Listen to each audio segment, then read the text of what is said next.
John R. W. Stott. Contra a cultura cristã. A mensagem do Sermão do Monte. Mateus 5, 1 e 2. Introdução. Que sermão é este? O Sermão do Monte é provavelmente a parte mais conhecida dos ensinamentos de Jesus, embora se possa argumentar que seja a menos compreendida e, certamente, a menos obedecida. De tudo o que ele disse, essas suas palavras são as que mais se aproximam de um manifesto, pois descrevem o que ele desejava que os seus seguidores fossem e fizessem. Penso que nenhuma outra expressão resume melhor a intenção de Jesus, ou indica mais claramente o seu desafio para o mundo moderno, do que a expressão contra a cultura cristã. Vou lhes dizer por quê. Os anos que se seguiram ao fim da Segunda Guerra Mundial, em 1945, foram marcados por um idealismo inocente. O horrível pesadelo terminara. Reconstrução era o alvo universal. 6 anos de destruição e devastação eram coisas do passado. A tarefa agora era construir um novo mundo de cooperação e de paz. Mas a irmã gêmea do idealismo é a desilusão. Desilusão com aqueles que não participam do ideal, ou pior, com os que lhe opõem, ou pior ainda, com os que o traem. E a desilusão com o que continua alimentando o idealismo do que poderia ser. Parece que atravessamos décadas de desilusão. Cada geração que se levanta odeia o mundo que herdou. Às vezes, a reação tem sido ingênua, embora não possamos dizer que tenha sido hipócrita. Os horrores do Vietnã não terminaram com aqueles que distribuíam flores e rabiscavam seu lema: faça amor, não faça guerra, embora o seu protesto não tenha passado despercebido. Hoje em dia, há pessoas que repudiam a opulência ávida do Ocidente, que parece ficar cada vez mais gordo, através do esbulho do meio ambiente natural, ou através da exploração de nações em desenvolvimento, ou através de ambas as coisas ao mesmo tempo. Essas pessoas exprimem a totalidade da sua rejeição, vivendo com simplicidade, vestindo-se negligentemente, andando descalças e evitando o desperdício. Em lugar do simulacro da socialização burguesa, estão famintas de relacionamentos de amor autênticos. Desprezam a superficialidade, tanto do materialismo descrente, como do conformismo religioso, pois sentem que há uma realidade impressionante, muito maior do que estas trivialidades, e buscam essa dimensão transcendental ilusória através da meditação, de drogas ou do sexo. Abominam até o próprio conceito do corre-corre da sociedade de consumo e acham que é mais honesto cair fora do que participar. Tudo isso é sintoma da incapacidade da geração mais jovem de adaptar-se ao status quo ou de aclimatar-se à cultura prevalecente. Não se sentem à vontade, estão alienados. E em busca de uma alternativa contra a cultura é a palavra que usam. Ela expressa um amplo raio de ação de ideias ou ideais, experiências e alvos. Encontramos uma boa documentação a esse respeito em The Making of the Counterculture, a criação de uma contracultura, 1969, de Theodore Roszak, em The Dust of Death, A Poeira da Morte, 1973, de Os Guinness, e em Earthquake, Terremoto Jovem, 1973, de Kenneth Leach. De um certo modo, os cristãos consideram esta busca de uma cultura alternativa um dos mais promissores e até mesmo excitantes sinais dos tempos, pois reconhecemos nisso a atividade do Espírito, o qual, antes de confortar, perturba, e sabemos a quem a busca deles conduzirá, se quiserem encontrar a resposta. Na verdade, é significativo que Theodore Roszak, encontrando dificuldade para expressar a realidade que a juventude contemporânea procura, alienada como está pela insistência dos cientistas quanto à objetividade, sente-se obrigado a recorrer às palavras de Jesus. Que aproveita ao homem ganhar o mundo inteiro e perder a sua alma? The Making of Counterculture, Anchor Books, Doubleday, 1969, página 233. Mas, ao lado da esperança que essa disposição de protesto e busca inspira aos cristãos, há também, ou deveria haver, um sentimento de vergonha, pois, se a juventude de hoje está à procura das coisas certas, significado, paz, amor, realidade, elas as têm procurado nos lugares errados. O primeiro lugar onde deveriam procurar é um lugar que normalmente ignoram, isto é, a igreja. Pois, com demasiada frequência, o que vem nas igrejas não é a contracultura, mas o conformismo. Não uma nova sociedade que concretiza seus ideais, mas uma versão da velha sociedade a que renunciaram, não a vida, mas a morte. Prontamente, endossariam o que Jesus disse de uma igreja do primeiro século: tens nome de que vives e estás morto. Apocalipse 3:1. Urge que não somente vejamos, mas também sintamos a grandeza dessa tragédia, pois, na medida em que uma igreja se conforme com o mundo, e as duas comunidades pareçam ser meramente duas versões da mesma coisa, essa igreja está contradizendo a sua verdadeira identidade. Nenhum comentário poderia ser mais prejudicial para o cristão do que as palavras: mas você não é diferente das outras pessoas. O tema essencial de toda a Bíblia, desde o começo até o fim, é que o propósito histórico de Deus é chamar um povo para si mesmo, que este povo é um povo santo, separado do mundo para lhe pertencer e obedecer, e que a sua vocação é permanecer fiel à sua identidade, isto é, ser santo ou diferente em todo o seu pensamento e em todo o seu comportamento. Foi assim que Deus falou ao povo de Israel logo depois que o tirou da escravidão egípcia e fez dele o seu povo especial através da aliança. Eu sou o Senhor vosso Deus. Não fareis segundo as obras da terra do Egito, em que habitastes, nem fareis segundo as obras da terra de Canaã, para a qual eu vos levo, nem andareis nos seus estatutos. Fareis segundo os meus juízos, e os meus estatutos guardareis, para andardes neles. Eu sou o Senhor vosso Deus. Levítico 18, de 1-4. Este apelo que Deus faz a seu povo, é preciso notar, tanto começou como terminou com a declaração de que ele era o Senhor seu Deus. Pelo fato de ser o seu Deus, com quem eles firmaram um pacto, e porque eles constituíam o seu povo especial, tinham de ser diferentes de quaisquer outras pessoas. Tinham de seguir os mandamentos de Deus e não os padrões daqueles que os cercavam. Através dos séculos seguintes, o povo de Israel continuou se esquecendo da sua singularidade como povo de Deus. Embora nas palavras de Balaão fosse povo que habita só e que não será reputado entre as nações, na prática, entretanto, eles continuaram assimilando-se aos povos que os rodeavam. Antes se mesclaram com as nações e lhes aprenderam as obras. Números 23:9, Salmo 106:35. Por isso exigiram que um rei os governasse, como todas as nações.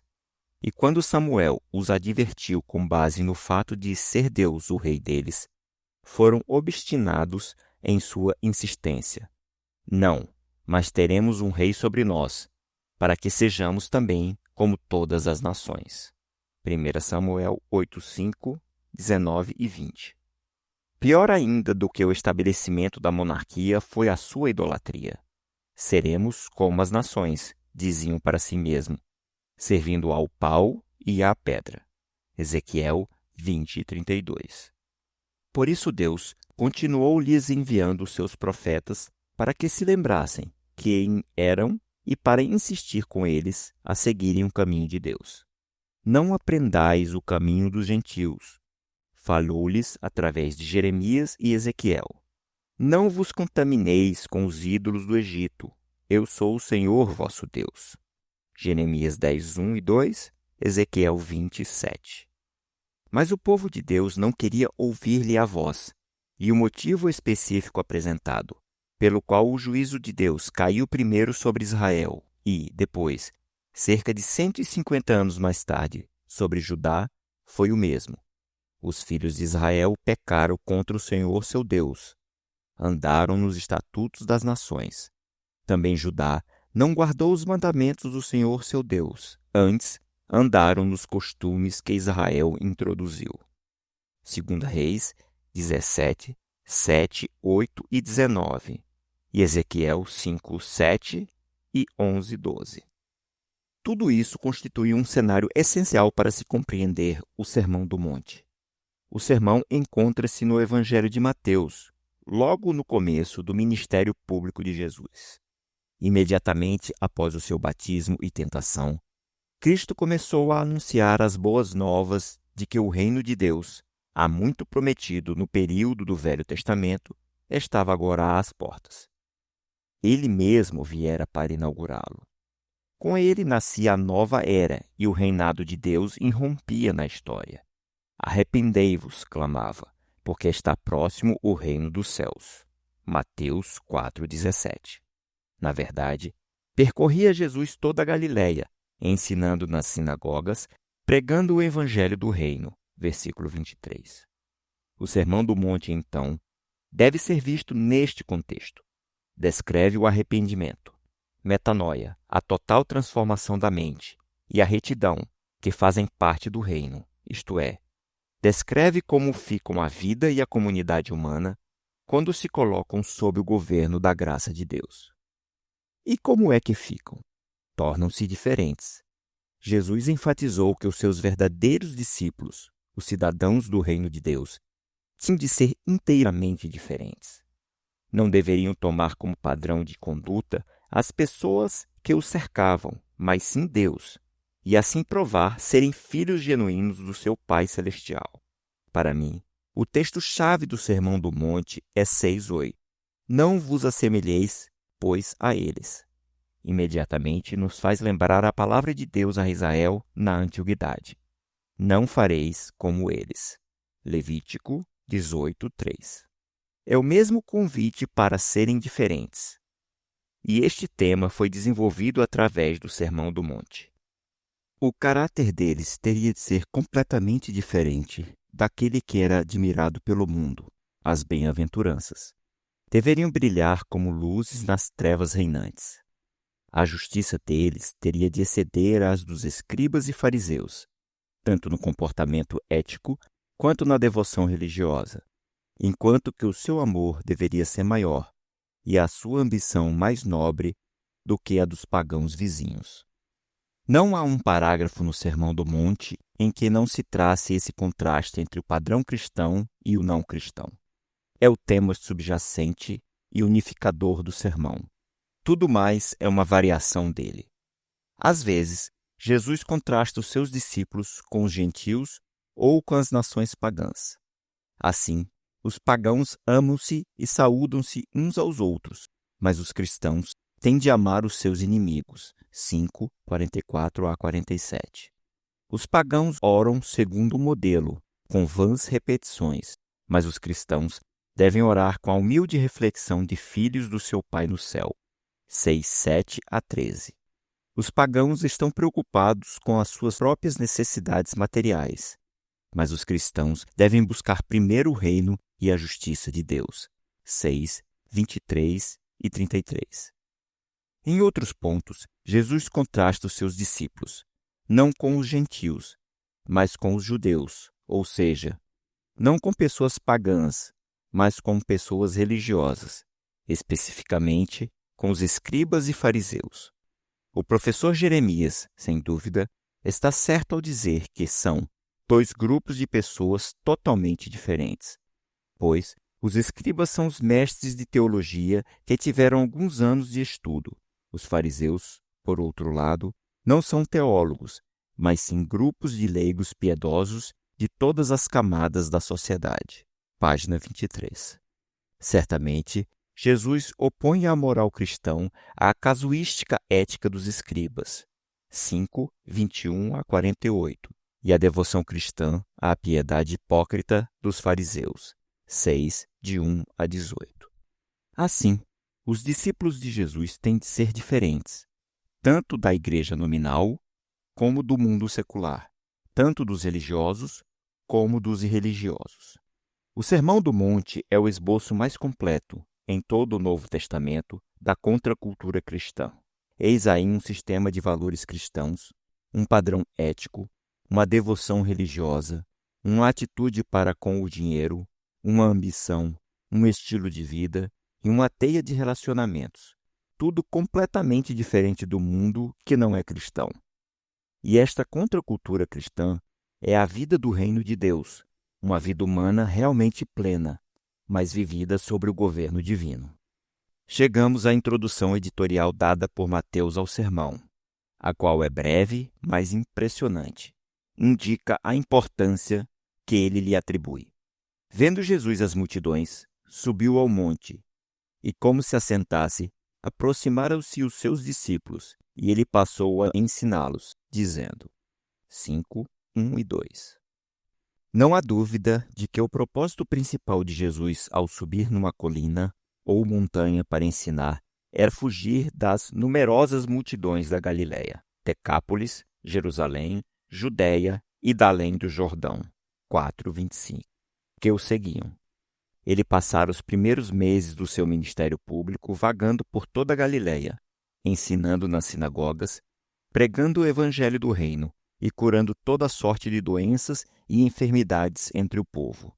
Como resultado, sua fama correu por toda a Síria, e o povo vinha em grandes multidões, trazendo seus doentes para serem curados. 4:23 e 24. Por isso Jesus precisava fugir, não só para ter uma oportunidade de ficar sozinho e orar, mas também para dar uma instrução mais concentrada aos seus discípulos.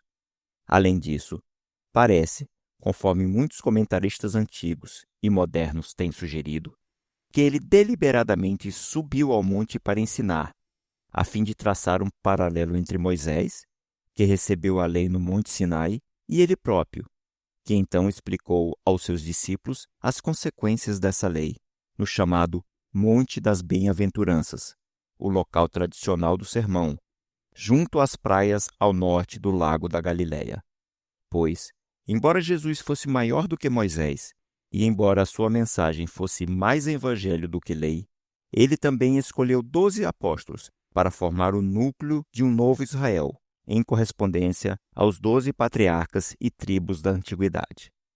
Ele também proclamou ser mestre e senhor, deu a sua própria interpretação autorizada da lei de Moisés, enunciou mandamentos e esperou obediência.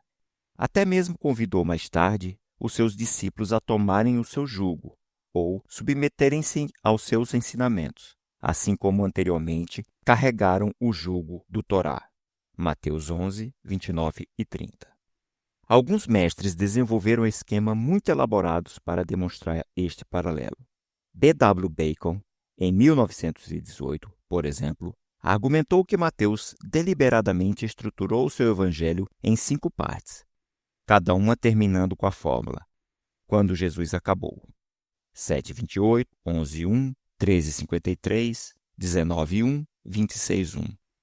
A fim de que os 5 livros de Mateus correspondessem aos 5 livros de Moisés e fossem uma espécie de Pentateuco do Novo Testamento. A teoria de B.W. Bacon foi resumida e criticada por W.D. Davis, páginas 15 a 25. Um paralelismo diferente foi sugerido por Austin Ferrer, a saber, que Mateus 5:7 teve por modelo Êxodo 20:24. As 8 bem-aventuranças correspondendo aos 10 mandamentos, com o restante do sermão dissertando sobre as mesmas e aplicando-as, assim como os mandamentos também foram dissertados e explicados. Estas tentativas engenhosas de descobrir paralelos são compreensíveis porque em muitas passagens do Novo Testamento, a obra salvadora de Jesus está descrita como um novo êxodo, Mateus 2,15, e a vida cristã como uma alegre celebração disso. Pois também Cristo, nosso Cordeiro Pascal, foi imolado, por isso celebremos a festa. 1 Coríntios 5, 7 e 8. Embora Mateus não compare explicitamente Jesus a Moisés, e não possamos reivindicar mais do que isso no sermão, a essência da nova lei, o novo Sinai, o novo Moisés estão presentes. Davis, página 108. Em todos os eventos, Jesus assentou-se, assumindo a posição de um rabi ou legislador, e seus discípulos aproximaram-se dele para aprender dos seus ensinamentos. Então ele passou, uma expressão que indica a solenidade do seu pronunciamento, a ensiná-los. 3 perguntas básicas formam-se imediatamente na mente do leitor moderno, ao estudar o Sermão do Monte. Tal pessoa não se sentirá receptiva para com os ensinamentos desse sermão, se não receber respostas satisfatórias às seguintes perguntas. Primeiro, o Sermão do Monte é um autêntico pronunciamento de Jesus? Foi realmente pregado por ele? Segundo, o seu conteúdo é relevante para o mundo contemporâneo ou é totalmente fora de moda? Terceiro, os seus padrões são atingíveis ou devemos esquecê-los por serem em larga escala um ideal impraticável? 1. O sermão é autêntico? O Sermão do Monte aparece só no primeiro evangelho, Mateus. No terceiro evangelho, Lucas, há um sermão semelhante, às vezes chamado de o Sermão da Planície. Lucas 6, 17 a 49. Lucas diz que foi pregado numa planura, a qual Jesus desceu depois de retirar-se para um monte, a fim de orar. Lucas 6, 12 a 17. Mas a aparente diferença de localização não deve nos deter, pois a planura pode muito bem ter sido um platô sobre os montes e não uma planície ou um vale. Uma comparação do conteúdo dos 2 sermões revela imediatamente que não são idênticos. O de Lucas é consideravelmente mais curto, consistindo em apenas 30 versículos, em contraste com os 107 de Mateus, e cada um inclui matérias que estão ausentes no outro. Não obstante, há também óbvias semelhanças entre eles. Os 2 sermões começam com bem-aventuranças, terminam com a parábola dos 2 construtores, e no meio contém a regra áurea, a ordem para amar os nossos inimigos e oferecer a outra face, a proibição de julgar as pessoas e as vivas ilustrações da trave no olho e da árvore com seus frutos. Essa matéria comum aos 2 sermões, com um começo e um final em comum, sugere que os 2 são versões do mesmo sermão. Qual é, entretanto, a relação entre eles? Como explicar a combinação de semelhanças e variações? Muitos têm negado que o Sermão do Monte tenha sido um sermão, qualquer que seja o sentido desta palavra, pregado por Jesus numa ocasião específica. É um aspecto bem conhecido da prática editorial do primeiro evangelista a reunião, no texto de um capítulo, de ensinamentos de Jesus que são relacionados entre si. O melhor exemplo disso é a sua série de 7 parábolas de Jesus, Mateus 13. Há quem tenha argumentado assim que Mateus 5 a 7 representa uma coleção de pronunciamentos de Jesus, habilmente ligados em forma de sermão pelo evangelista, ou por uma comunidade cristã primitiva, da qual ele o teria recebido. Até Calvino acreditava nisso. O plano desses 2 evangelistas era o de reunir num só lugar os pontos principais da doutrina de Cristo que se relacionam com uma vida devota e santa. Página 258. Como resultado, o sermão é um pequeno resumo, extraído de seus muitos e variados discursos. Página 259. Alguns comentaristas modernos foram mais francos. Bastará citar um exemplo. W.D. Davis chama o sermão de simplesmente uma coleção de pronunciamentos não relacionados entre si, de diversas origens, uma colcha de retalhos. E, depois de fazer uma crítica da fonte, da forma e da liturgia neste texto, ele conclui: assim, o impacto da recente crítica em todas as suas formas é lançar dúvidas sobre a conveniência de procurar entender esse trecho como um todo interrelacionado que se origina dos ensinamentos genuínos de Jesus. Mais tarde, ele admite que a maré se virou para a chamada crítica de redação. o que pelo menos concede aos próprios evangelistas o mérito de verdadeiros autores que deram forma à tradição que preservaram. Não obstante, continua cético sobre quanto dos ensinamentos originais de Jesus está contido no Sermão do Monte. A reação a essa espécie de crítica literária depende das pressuposições teológicas fundamentais que se tenha sobre o próprio Deus, sobre a natureza e o propósito da revelação de Deus em Cristo, sobre a obra do Espírito Santo e sobre o senso de verdade do evangelista. Pessoalmente, acho difícil aceitar qualquer ponto de vista sobre o sermão que atribua o seu conteúdo à igreja primitiva e não a Jesus, ou que até mesmo o considere como uma amálgama de seus pronunciamentos em diversas ocasiões. A razão principal é que tanto Mateus como Lucas apresentam essa matéria como um sermão de Cristo e parecem pretender que seus leitores o entendam assim. Ambos lhe dão um contexto histórico e geográfico preciso, atribuindo-o ao começo do ministério de Jesus na Galiléia e declarando que ele o transmitiu no monte e numa planura sobre os montes. Mateus registra a reação de perplexidade das multidões quando Jesus terminou de proferi-lo, destacando que foi por causa da autoridade com que ele falava. 7, 28 e 29.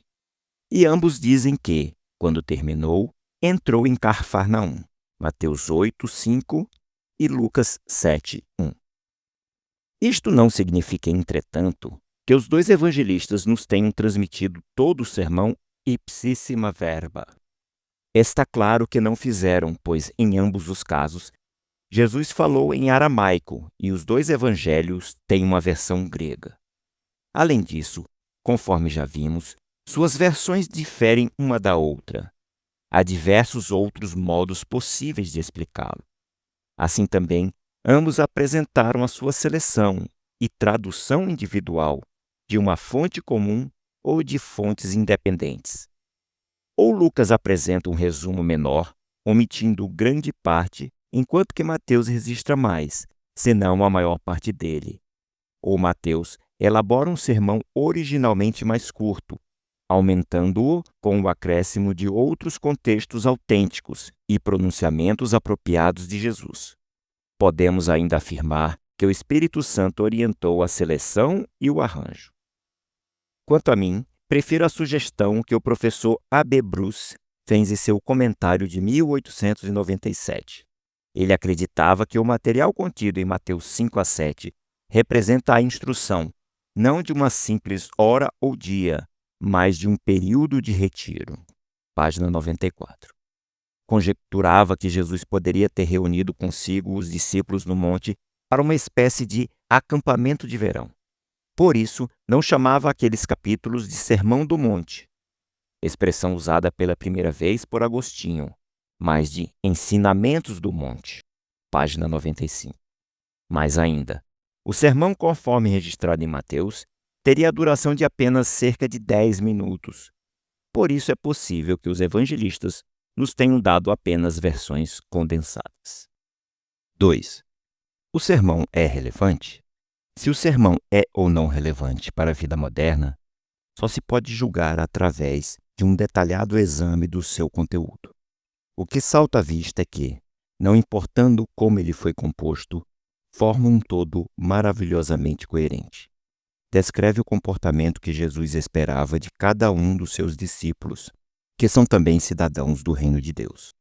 Vemos como Jesus é em si mesmo, em seu coração, em suas motivações, em seus pensamentos e também quando afastado, sozinho com o seu Pai.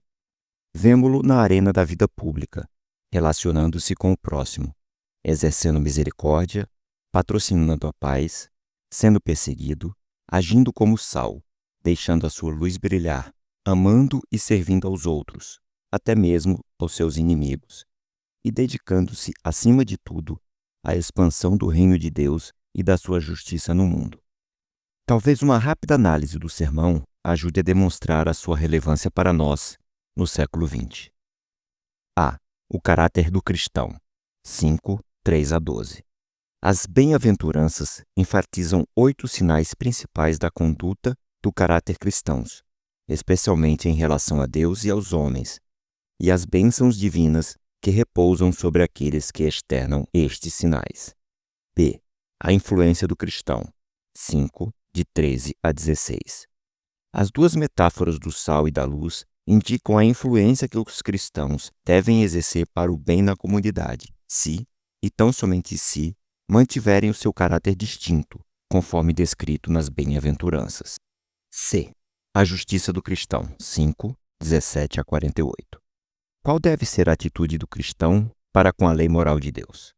Ficaria a lei propriamente dita abolida na vida cristã, como estranhamente afirmam os advogados da filosofia da nova moralidade e da escola do não mais sobre a lei? Não. Jesus não tinha vindo para abolir a lei e os profetas, disse ele, mas para cumpri-los.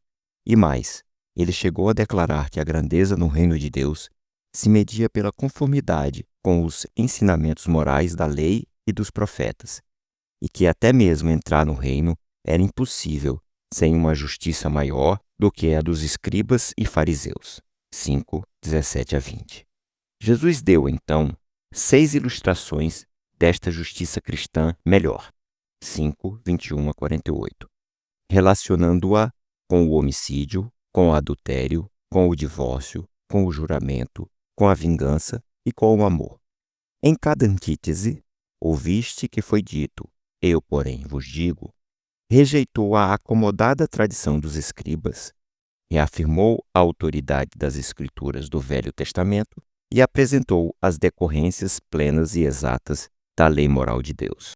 D. A piedade do cristão. 6, de 1 a 18. Em sua piedade ou devoção religiosa, os cristãos não devem se acomodar nem com o tipo hipócrita dos fariseus, nem com o formalismo mecânico dos pagãos. A piedade cristã deve destacar-se acima de tudo pela realidade, pela sinceridade dos filhos de Deus que vivem na presença de seu Pai Celestial. A ambição do cristão. 6, 19 a 34. O mundanismo, do qual os cristãos devem fugir, pode ter aparência religiosa ou secular. Por isso, devemos ser diferentes dos não cristãos, não apenas em nossas devoções, mas também em nossas ambições. Cristo modifica especialmente a nossa atitude para com a riqueza e os bens materiais. É impossível adorar a Deus e ao dinheiro. Temos de escolher um dos dois. As pessoas do mundo estão preocupadas com a busca do alimento, da bebida e do vestuário.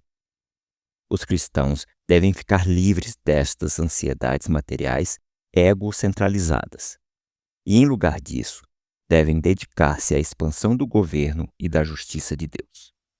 É o mesmo que dizer que a nossa ambição suprema deve ser a glória de Deus, e não a nossa própria glória, nem mesmo o nosso próprio bem-estar material. É uma questão do que buscamos em primeiro lugar. F. Os relacionamentos do cristão. 7, 1 a 20. Os cristãos estão presos em uma complexa teia de relacionamentos, todos eles partindo do nosso relacionamento com Cristo. Quando nos relacionamos devidamente com Ele, os nossos demais relacionamentos são todos afetados. Novos relacionamentos surgem e os antigos se modificam. Assim, não devemos julgar o nosso irmão, mas servi-lo. Versículos 1 a 5. Devemos também evitar oferecer o Evangelho àqueles que decididamente o rejeitam. Versículo 6. Devemos continuar orando ao nosso Pai Celestial. Versículos 7 a 12. E tomar cuidado com os falsos profetas, que impedem que muita gente encontre a porta estreita e o caminho difícil. Versículos 13 a 20. G. Uma dedicação cristã. 7, 21 a 27. O último item apresentado pelo todo do sermão relaciona-se com a autoridade do pregador.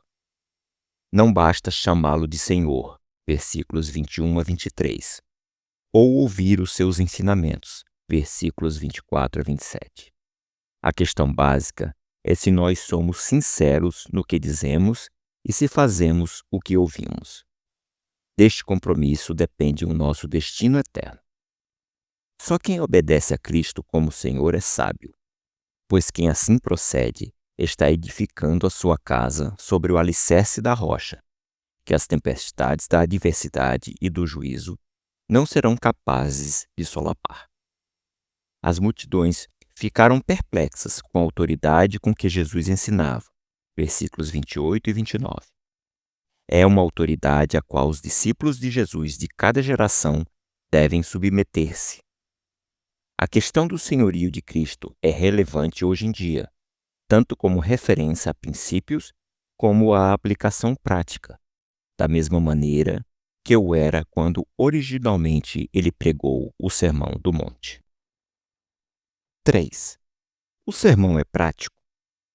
A terceira questão é pragmática. Uma coisa é convencer-se da relevância do sermão em teoria, mas outra totalmente diferente é ter a certeza de que funcionará na prática. Seus padrões são atingíveis? Ou devemos quedar-nos satisfeitos, admirando-os melancolicamente à distância? Talvez a maioria dos leitores e comentaristas, encarando a realidade nua e crua da perversidade humana, tenha chegado à conclusão de que os padrões do Sermão do Monte são inatingíveis. Dizem que os seus ideais são nobres, mas impraticáveis, atraentes à imaginação, mas impossíveis de se cumprir. Conhecendo bastante o agressivo egoísmo humano, questionam: como pode, então, alguém ser manso? Conhece a imperiosa paixão sexual humana. Como pode, então, alguém refrear os seus olhares e os seus pensamentos concupiscentes? Conhece a preocupação humana com os valores da vida. Como, então, proibir-se a apreensão? Sabem da prontidão humana em irar-se e em ter sede de vingança. Como, então, esperar que alguém ame seus inimigos? Mais do que isto, a exigência não é voltar a outra face a um assaltante, o que é perigoso para o bem-estar da própria sociedade? E não ultrapassa essa exigência a capacidade individual? Provocar mais a violência dessa maneira não só permite que ela permaneça sem castigo, mas até a incentiva. Não. O Sermão do Monte não teria valor prático para os indivíduos ou comunidades. Na melhor das hipóteses, representaria o idealismo impraticável de um visionário. Seria um sonho que jamais se poderia realizar. Uma modificação deste ponto de vista, pela primeira vez expressa por Johannes Weiss em 1892 e mais popularizada por Albert Schweitzer, é que Jesus fazia exigências excepcionais para uma situação excepcional. Acreditando eles que Jesus esperava que o fim da história acontecesse quase imediatamente, argumentavam que ele dava a seus discípulos uma ética provisória, que exigia deles sacrifícios totais, como abandonar as suas propriedades e amar os seus inimigos, sacrifícios apropriados só para aquele momento de crise. Neste caso, o Sermão do Monte transforma-se numa espécie de lei marcial, que só uma emergência maior poderia justificar. Enfaticamente, não seria uma ética para o cotidiano. A expressão é do professor Jeremias, página 14. E tem havido muitas tentativas de acomodar o Sermão do Monte aos baixos níveis de nossa capacidade moral. Nos capítulos 4 e 5 do seu livro Understanding the Sermon of the Mount, Compreendendo o Sermão do Monte, Harvey MacArthur primeiro examina e depois avalia nada menos de 12 maneiras diferentes de interpretar o sermão. Páginas 105 a 148. Diz que poderia muito bem intitular essa seção de Versões e Evasivas do Sermão do Monte, pois todas menos uma das 12 interpretações oferecem qualificações prudentes de suas exigências aparentemente absolutas. No extremo oposto, ficavam aquelas almas superficiais que desembaraçadamente afirmam que o Sermão do Monte expressa padrões éticos que são manifestamente verdadeiros, comuns a todas as religiões e fáceis de obedecer. Eu vivo de acordo com o Sermão do Monte, dizem. A reação mais caridosa para com essa gente é presumir que nunca leram o sermão que tão confiantemente consideram uma coisa normal, comum. Bem diferente foi Léo Tolstói, embora ele também cresse que o sermão foi pregado a fim de ser obedecido. É verdade que ele se reconhecia um fracasso sem limites, mas continuava crendo que os preceitos de Jesus poderiam ser postos em prática, e colocou a sua convicção nos lábios do príncipe Nekhludoff, o herói de sua última grande obra, Ressurreição, publicada em 1899 a 1900. O Príncipe de Tolstói geralmente é considerado como um autorretrato e muito mal disfarçado. No final da novela, Nekhludoff relê o Evangelho de Mateus. Vê no Sermão do Monte não lindos pensamentos abstratos, que apresentam principalmente exigências exageradas e impossíveis, mas mandamentos simples, claros, práticos que, se fossem obedecidos, e isto parecendo ser bastante exequível, estabeleceriam uma ordem completamente nova na sociedade humana, onde a violência que enchia Nekhludoff de indignação não só cessaria sozinha, mas também a maior de todas as bênçãos que o homem pode esperar, o reino dos céus na terra, seria alcançada. Nekhludoff ficou parado olhando para a luz da lâmpada que bruxelava, e seu coração parou de bater. Lembrando toda a monstruosa confusão da vida que levamos, imaginou como esta vida poderia ser, caso as pessoas fossem ensinadas a obedecer a estes mandamentos.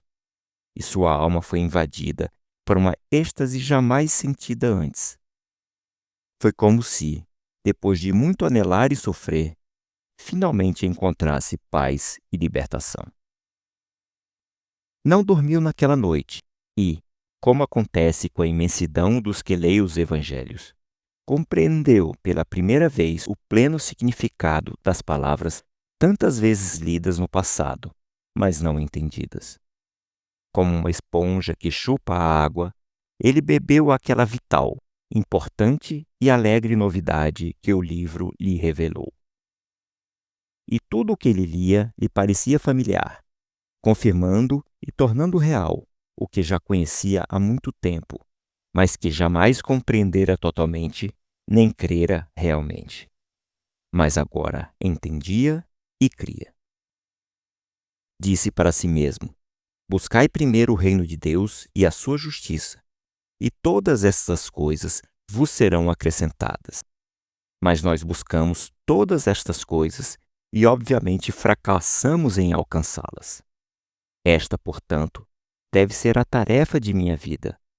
Uma tarefa foi completada e outra está por fazer. Naquela noite, uma vida inteira nova teve início em Nekhludoff.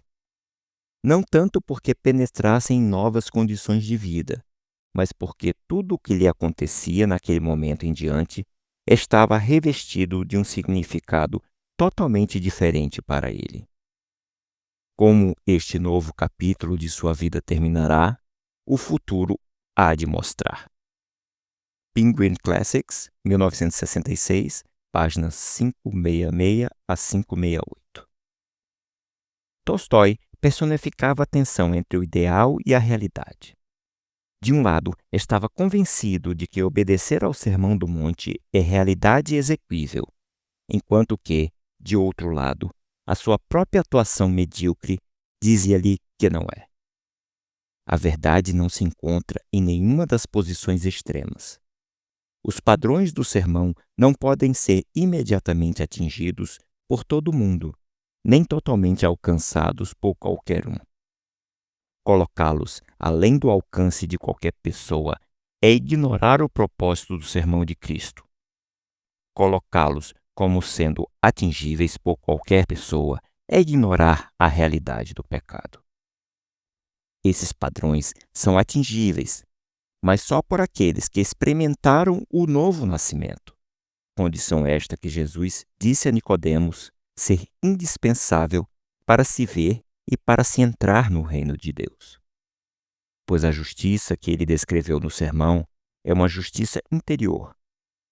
Embora se manifeste externa e visivelmente em palavras, em atos e em relacionamentos, continua sendo essencialmente uma justiça do coração. O que se pensa no coração e onde o coração é colocado, isso é o que realmente importa, conforme Mateus 5, 28 e 6, 21. E aqui também que jaz o problema, pois os homens são maus por natureza. Mateus 7, 11. Pois é do seu coração que saem as coisas más. Mateus 7, 21 a 23. E do seu coração é que saem as palavras, assim como é a árvore que estabelece os frutos que produzirá. Portanto, só uma solução. Fazei a árvore boa, e seu fruto será bom. Mateus 7, 16 a 20 e 12, 33 a 37. Um novo nascimento é essencial. Só a crença na necessidade e na possibilidade de um novo nascimento pode evitar que leiamos o Sermão do Monte como um tolo otimismo ou um desespero total. Jesus proferiu o sermão para aqueles que já eram seus discípulos e, portanto, também cidadãos do reino de Deus e filhos da família de Deus. O alto padrão que estabeleceu só é apropriado para tais pessoas. Não podemos, e na verdade é impossível, alcançar esse status privilegiado por obedecer ao padrão estabelecido por Cristo. Antes, quando seguimos o seu padrão, ou, pelo menos, quando nos aproximamos dele, damos prova de que a livre graça e o dom de Deus já operaram em nós.